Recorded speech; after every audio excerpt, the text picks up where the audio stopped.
Hello students, welcome back to Mangla tutorials. मैं महेंद्र मंगला। तो मेरा आज का वीडियो उन स्टूडेंट्स के लिए है जिन लोगों को ये अकाउंट्स का जो पूरा पेपर है, पूरा जो सिलेबस है, उसको करने में प्रॉब्लम आ रही है, या जिनको लगता है कि इतने सारे चैप्टर्स हम नहीं कर सकते और उनको लगता है कि कहीं वो फेल ना हो जाएं। तो उन लोगों के लिए ये वीडियो काफी इंपॉर्टेंट है। आप इसको देखकर ये अंदाजा लगा सकते हैं कि किस तरीके से हम प्रिपेयर करें कि हम अपने मिनिमम मार्क्स को अचीव कर लें।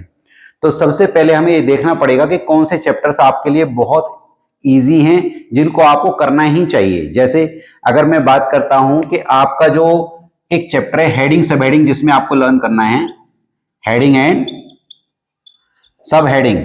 तो ये जो चैप्टर है आपका पार्ट बी में है। पार्ट बी में जो चैप्टर है, पहला ही चैप्टर है, इसमें आपको 3 मार्क्स का क्वेश्चन मिलेगा। और जो ये 3 मार्क्स का क्वेश्चन मिलेगा, इसका मैं सीक्वेंसिंग भी आपको बता देता हूं। इसका जो सीक्वेंसिंग होगा नियर बाय क्वेश्चन नंबर 31 के आसपास होना चाहिए। This is question number near by 31, approximately 31 के आसपास होगा।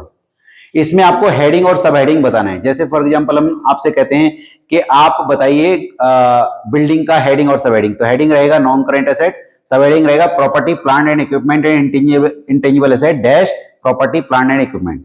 जैसे आपसे कहा जाए डिवेंचर का हेडिंग सब हेडिंग बताइए, तो हेडिंग रहेगा नॉन करेंट लायबिलिटी और सब हेडिंग रहेगा आपका लॉन्ग टर्म बोरिंग। तो इस तरीके से इस क्वेश्चन को आप कर सकते हैं। तो केवल आपको 1.5 पेज को मेमोराइज करना है और आप कर सकते हैं।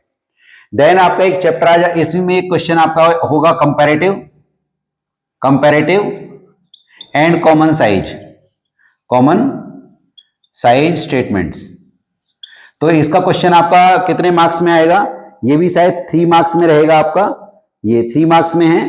तो ये भी आपका जो इंपॉर्टेंट क्वेश्चन, मतलब इजी क्वेश्चन रहेगा, आप इसको प्रिपेयर कर सकते हैं। ये आपका क्वेश्चन नंबर 32 रहेगा, क्वेश्चन नंबर 32। और इसके मैंने बहुत छोटे छोटे वन शॉट वीडियोस भी डाल रखे हैं, अगर आप देखना चाहें तो देख सकते हैं। तो इनके थ्रू आप अपने इसको प्रिपेयर कर सकते हैं। 2 चैप्टर हो गए आपके 6 मार्क्स। देन आपके जो 20 एमसीक्यूज आएंगे, 20 एमसीक्यूज। अब 20 एमसीक्यूज में आपको या तो 4 में से एक ऑप्शन देना है, ए बी सी या डी। तो यूजुअली स्टूडेंट्स अराउंड जो बहुत वीक स्टूडेंट्स हैं या जिन्होंने पूरा साल प्रिपरेशन नहीं की है, वो फिर भी आउट ऑफ 20 मार्क्स 20 into 1 है। तो 20 मार्क्स में से नियर बाय हम 8 मिनिमम मार्क्स मान के चल रहे हैं कि यूजुअली स्टूडेंट्स मैनेज कर लेते हैं। 8 मार्क्स कुछ ना कुछ थोड़ा बहुत हेल्प और अपने मेहनत से वो 8 मार्क्स आराम से ले सकते हैं। 8 मार्क्स की हम बात करते हैं तो 8 मार्क्स आप एमसीक्यूज से अज्यूम करके चलिए कि 8 marks near by her student ले लेता है एमसीक्यूज में, क्योंकि उसको ए बी सी और डी में से ऑप्शन ही रखना है। उसके बाद हम बात करते हैं, आपका एक चैप्टर है डिसोल्यूशन एज पर सीबीएसई सैंपल क्वेश्चन पेपर 2025। इसमें से 11 मार्क्स से क्वेश्चन पूछे हुए हैं।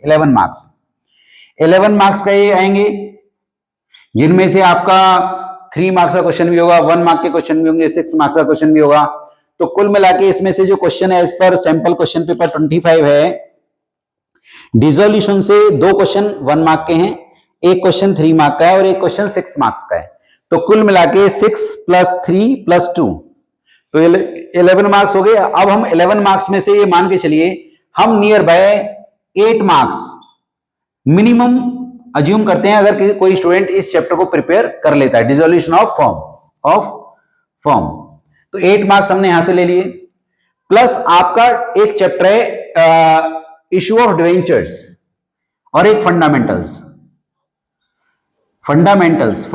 जो है पार्टनरशिप का, इसमें से आपका 10 मार्क्स का आएगा। 10 मार्क्स। तो 10 मार्क्स में से अगर बच्चा इसमें से एक तो पास्ट एडजस्टमेंट्स और एक गारंटी वाला पार्ट भी कर लेता है, तो वो 5 मार्क्स आराम से ले सकता है, 5 मार्क्स। और एक है आपका इश्यू ऑफ डिवेंचर काफी इजी चैप्टर है। इश्यू ऑफ डिवेंचर्स में से आपका 10 मार्क्स का आएगा। अगर आप 10 मार्क्स में से 5 मार्क्स भी मैनेज करते हैं, क्योंकि आपको सारा सिलेबस तो करना नहीं है, 1 chapter 2 chapter 3 chapter 4 chapter 5 chapter. तो अगर आप ये भी करते हैं तो आपको मान के चलिए 5 5 10 10 + 8 18 18 18 + 6 is 18 + 8 that is 26 26 + 3 29 29 + 3 32 मार्क्स। तो आपको जो पासिंग चाहिए वो 27 मार्क्स चाहिए, 27। मिनिमम। तो आपको 27 या 28 मार्क्स आता है तो पासिंग में।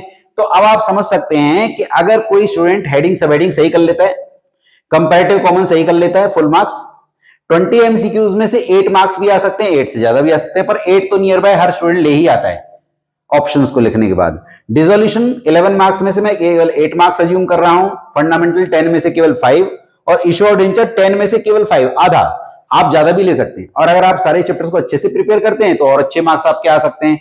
तो इस तरीके से आप अपना मिनिमम टारगेट जो है वो पूरा कर सकते हैं। अगर कोई स्टूडेंट सोचता है कि भी मैं बाद में फिर दोबारा पेपर दे दूंगा, तो वो पहले राउंड में ही इस पेपर को क्लियर कर सकता है, सारे चैप्टर्स पे फोकस ना करके इन चैप्टर्स पे तो मेन फोकस कर ले। इसके अलावा अगर उसको कुछ और चैप्टर्स आते हैं, जैसे मान लीजिए हम बात करते हैं आपका एडमिशन या रिटायरमेंट में, अगर आप रीवैल्यूएशन अकाउंट बना देते हैं, रीवैल्यूएशन अकाउंट, तो रीवैल्यूएशन अकाउंट अगर आप बना लेते हैं तो आपका 6 मार्क्स का क्वेश्चन होगा, तो 3 मार्क्स और जुड़ जाएंगे आप पे, तो ये कितना हो जाएगा आपका 35 मार्क्स। तो इस तरीके से आप अपना प्रिपरेशन कर सकते हैं। आप लोगों को ये वीडियो काफी हेल्प करेगा अंडरस्टैंड करने के लिए, और आप अभी भी प्रिपरेशन कर सकते हैं। 2 डेज हैं, अगर थोड़ा मेहनत करेंगे तो आप इजीली पास हो सकते हैं। तो आप इसका फोटो भी ले सकते हैं अगर आप चाहें तो। और अगर मेरे चैनल पे फर्स्ट टाइम आए हैं तो प्लीज इसको सब्सक्राइब कीजिए, लाइक और शेयर कीजिए, मुझे मोटिवेट करता रहेगा और वीडियोस बनाने के लिए। Thank you so much for watching my video.